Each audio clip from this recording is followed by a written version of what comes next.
Hello and welcome to Henry Whitler's Movie Reviews, where I take a look at films I've never seen before, others likely will have done.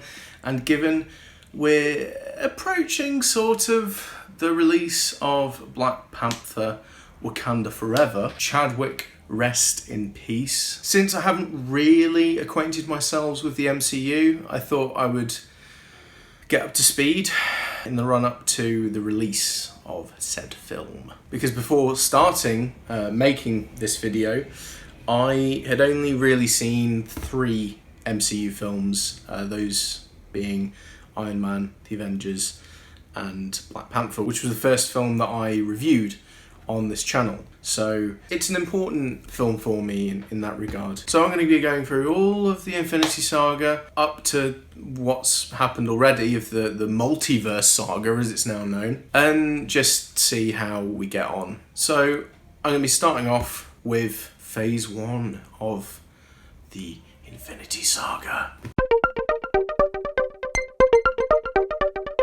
I remember watching Iron Man when it first came out and being very taken by it, but little did I know that, it was going to be part of this bigger story that would go on to become the largest and most profitable franchise in cinema history. However, the first entry in the series is very much its own beast, and I'm really glad, because of the MCU films that I have seen, they're usually much of a muchness and cookie cutter, which this is not. Favreau's voice is very much loud and clear, and it's also a better film than I remember. I recall my previous reservations revolved around the last act being monotonous fight scenes between robots like a Transformers film, but it's really only the last 20 or so minutes, which is a real relief. It's also bizarre to think that this came out shortly before The Dark Knight. Wow. Though I'm still surprised at just how satirical it is and critical of US foreign policy and arms trading. It also hinges quite a lot on Robert Downey Jr.'s performance, which could easily fall apart, but it really doesn't. His casting is absolutely perfect, which I think, based on what I've seen of the MCU, the casting choices are actually generally rather agreeable. He was just born to play this role, and his chemistry between him and Paltrow is very charming also, much like Tony Stark himself. He successfully seduces you into rooting for him despite being a complete arsehole, and Bridges is a terrific villain also. He just rocks that bold look wonderfully. I love the origin of Iron Man depicted here in Afghanistan, and the first 90 minutes or so is just absolutely thrilling. The cinematography is very good as well, courtesy of Matthew Libatique, Aronofsky's right-hand man. And the score is so propulsive and triumphant. It's one of my favourite superhero scores. It's really, really terrific. And the visual effects, at least before the big fight scene at the end, still look great and contemporary. They look photoreal for the most part. The mechanics of the suit itself are just so much fun to watch. I'm gonna give this an 8 out of 10. I am really glad that I chose to start watching all the films in the MCU canon, because this was a real joy to watch, with a lot of idiosyncrasies that are just kind of lost in the modern day superhero film, and the jokes feel rather organic rather than just shoehorned in. I just had a really big shit-eating grin through most of this. So, for as long as I've known, I've always been really obsessed with physical transformations from human to beast. I suppose it began as a child with Animorphs, and also to a certain extent like Power Rangers, how you have the Megazord and stuff like that. I love that stuff. And it continued into my adolescence with the work of Rick Baker and Rob Bottin. So, in theory, Hulk is something that would really interest me. However, I was left really underwhelmed by this film. I just don't really buy Norton as Banner. In fact, Eric Banner made a better Bruce from what I can recall. And in this film, there is a good amount of just Bruce Banner, some of which I did enjoy, but the fight scenes are just really dull. I will give him credit though, the Hulk, the face in particular, looks pretty good, but I just didn't care about the fight between him and Abomination particularly. And also, I would have liked to have seen more actual physical transformation rather than seeing it like off screen, because like that's the one thing I want to see really. But it also failed to properly address the trousers issue, and there were some jokes that brought it up, but they didn't sufficiently clear it up. There's just nothing in the laws of physics to suggest that the integrity of that fabric will remain intact upon such a drastic and large body transformation. I do understand that the reason is because it's for kids, but Hulk should be having his Jolly Green Giant flapping in front of everyone. It should be visible for all to see.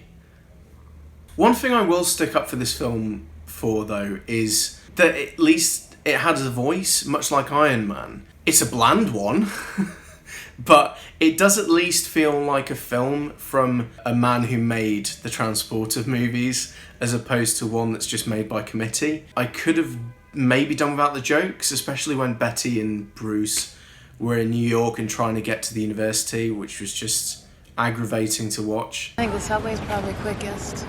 Me in a metal tube deep underground with hundreds of people in the most aggressive city in the world. Right.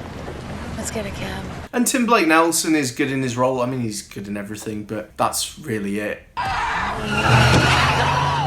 know, I know a few techniques could help you manage that anger very effectively. You zip it. I'm gonna give this a 4 out of 10. It's just rather ordinary. It is darker in tone, though, I guess, but I can see why it's sort of ignored by fans since Norton had to be recast as well. It's ultimately a tedious viewing experience that I was just waiting to finish. And I don't think that the Hulk is that compelling of a character to write a whole vehicle just for him, but the Lou Ferrigno cameo was fun, and the Stan Lee one was utterly stupid. Não me deixe conforme. Que? Não bang quando eu come. Wait. Oh, that's not right.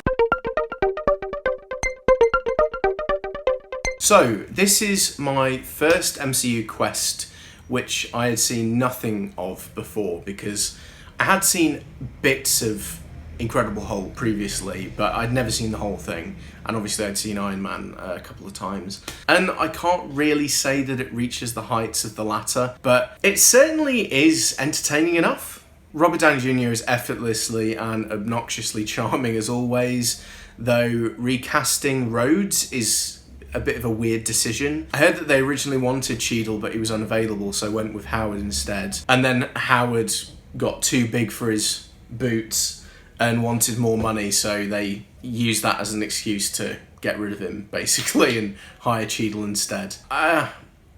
Okay. Sam Rockwell is really the highlight here, though, as this dodgy head of weapons manufacturer. Mickey Rourke wasn't bad either. His Russian accent is certainly better than his Irish one. Watch No Prayer for the Dying. I saw myself laying on the street dying, not wanting to die. However, the film is just a bit inane. There were some jokes that just don't land particularly either from the other cast members. It's as if they're trying to make everyone speak like Tony Stark, even Agent Coulson, which just does not work at all. If you attempt to leave or play any games, I will tase you and watch Super Nanny while you drool into the carpet. I'm gonna give this a 6 out of 10. It's not something I'd rush back to at any point, but I guess it establishes Scarlett Johansson as Black Widow, though I must admit the scene in which she gets undressed in the car and Jon Favreau takes a peek was a little misguided, as was the Elon Musk cameo in hindsight. I feel like one can have too much AC/DC, however. Shut the flare! Way to kill! Too many women! This is often regarded as one of the weakest in the MCU canon. Thor is merely just fine. Hiddleston is fiendishly charming as the conniving black sheep Loki, and Hemsworth is very amusing, especially with the fish out of water bits, which never fail to make me chuckle. I mean, the bit where he's in the hospital. How dare you attack the son of Odin! I need some help! I'm trying to help you. That stuff is great. Speaking of chuckles, Branagh offers a competent bit of direction, and you can clearly see the Shakespeare influence, and it's really there where he obviously thrives. I'm gonna give this 5 out of 10. The whole plot is rather convoluted though, and I don't know if this is one that I'd ever choose to see again particularly. Going into this, I was rather excited, as this is my comic book nerd friend's favourite of the Phase 1 in the MCU, but I felt perhaps I went in with expectations that were maybe a bit too high. The CGI on skinny Steve Rogers does look pretty good, and I also enjoyed Stanley Tucci as the German scientist who makes it all happen. He's always really watchable and delivers a really good performance. I have to say though, the diesel punk aesthetic reminded me a lot of Sky Captain and the World of Tomorrow. It just felt gimmicky, and I really wasn't that much of a fan, since I do enjoy war movies to an extent, but not when they look like this. Also, another aspect of the film that may seem stupid of me to pick up on, but you know, honestly, just how whitewashed the history is in this, in a way that I just really didn't like, was just how quick the troops were to bully Rogers for his size, yet there are loads of troops of other ethnicities and no one targets them for this. There's no racism towards skin colour here. I seriously doubt that people who are so intolerant don't hold any ill wills to people who are different from them. I just don't buy it. I believe there may have been 1 or 2 homophobic comments, but this was 2011 and that sort of thing was still socially acceptable, remarkably. I know that this is for kids, but it's just a bit of a reach that there's no racism in the film at all. I guess it's set in an alternate time zone where the US either was never racist or they overcame racism by this point and only the Nazis are racists. Because there is racism from Nazis, obviously, because they're the bad guys. But it just felt really weird and naive. It was just a bit tone deaf, to be perfectly frank. Though I did see the one-shot short film for Agent Carter, in which they do show workplace sexism. Thank you! Finally, there's some acknowledgement of intolerance. I just wish they'd included that in Captain America. But along the same lines, I don't really understand the inconsistencies with language in the film either, because at the beginning you have 2 people who are speaking Norwegian to each other, although apparently the Norwegian isn't very good. And then you have Germans who speak English to each other. And the Germans speak English to each other throughout pretty much the whole film. There's no German spoken in the film at all, which doesn't make any sense. I understand them speaking English to other people, but just not people of their own nationality. It's ridiculous. Either everyone speaks English, or only the seppos do. Pick one. Though I did sort of enjoy the subversive humour with Captain America, doing all the jingoistic stuff for the audiences. I found that quite amusing. But the ending teaser trailer for the Avengers is terrible. I can understand seeing it in the cinema, and it would have been like, oh, this is a great event, blah, blah, blah. But leaving it in the final film for home viewing just really dates it.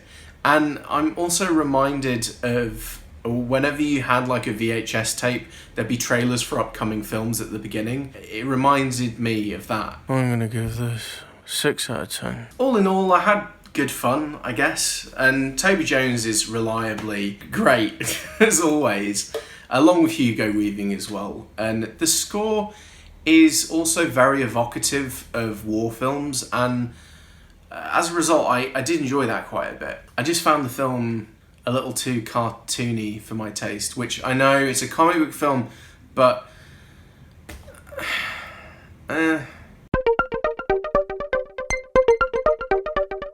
In 2012, this was a big event, though it was ridiculously released as Marvel Avengers Assemble in the UK to avoid confusion between the rubbish 90s adaptation of the 60s spy TV series of the same name. When I first saw this in the cinema, I'd only seen Iron Man, but even I was reeled into the hype back then and, you know, got my ticket stubbed, and I was sat tight for the thrill ride of a lifetime. The problem was a lot of the hype was born out of comic book fandom, and for me at least, IMDb. I remember when this film was released, it was ranked one of the highest rated films on the entire site, and me being a rather naive 18-year-old, ever since I've never bothered to take any notice as to what IMDb said. It's for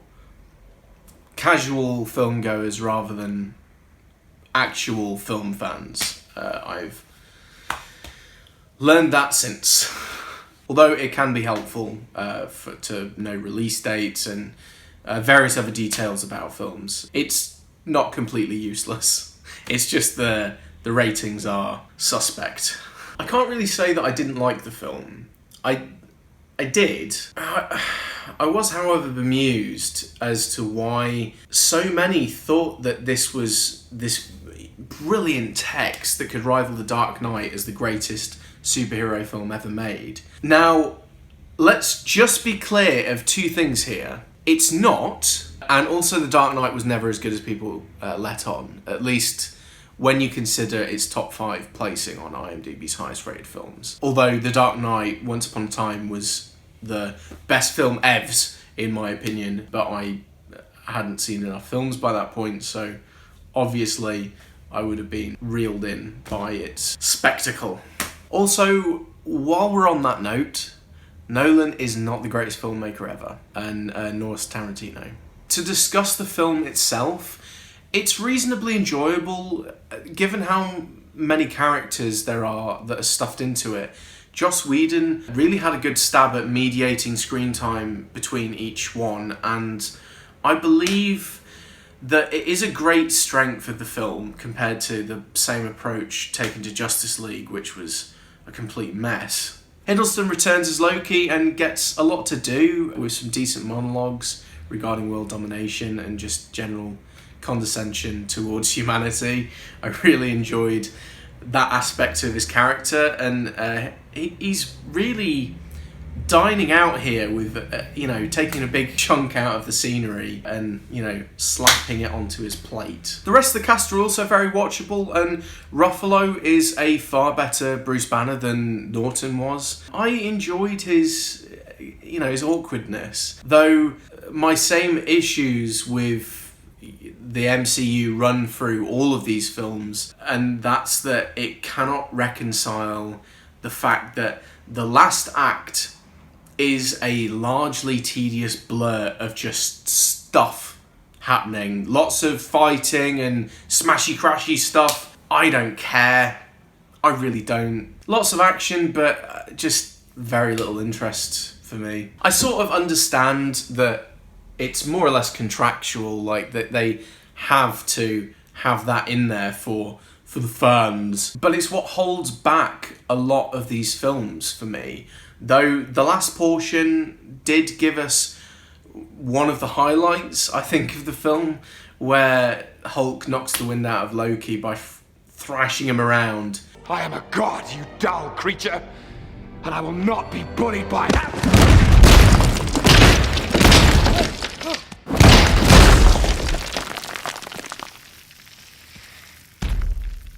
Puny god. I remember watching it in the cinema, like, even though it was 10 years ago, I still remember watching that, and it got an audible chuckle from the audience, and it was a good gag. Though something which only struck me just now is just how flat Agent Coulson is. The performance is just so inexpressive, but it's in a way that it doesn't feel like he was directed to speak in that way, given that none of the other agents' performances come across like this. In Iron Man, I just really shrugged it off as him being very professional, but as we got to see more of him, I just realised it's just bad acting. He looks like someone who won a competition and is on the set just like grinning, you know, like, I can't believe I'm here. Perhaps they just thought, well, he's already been cast, so we can't get someone else in. But I'm glad that he's not returning, since his performance was just weird and jarring compared to the rest of the performances in the film. I'm gonna give this a 7 out of 10. I did enjoy the writing and the direction, certainly, but this is far from a top-tier superhero film. It is enjoyable, but it loses me towards the end, really. So, those are my thoughts on Phase 1 of the Infinity Saga within the Marvel comic universe. I will be dropping a video on my thoughts of Phase 2 shortly, so look out for that if you're at all interested in these videos. I mean, I'm only doing it just because I thought, well, you know, I may as well get this out of the way. So, yeah, let me know what you thought of the video in the comments and of the films just in general. Don't forget to like, share and subscribe. You can follow me on Letterboxd over here, and I'll see you very soon. Bye, bye, bye.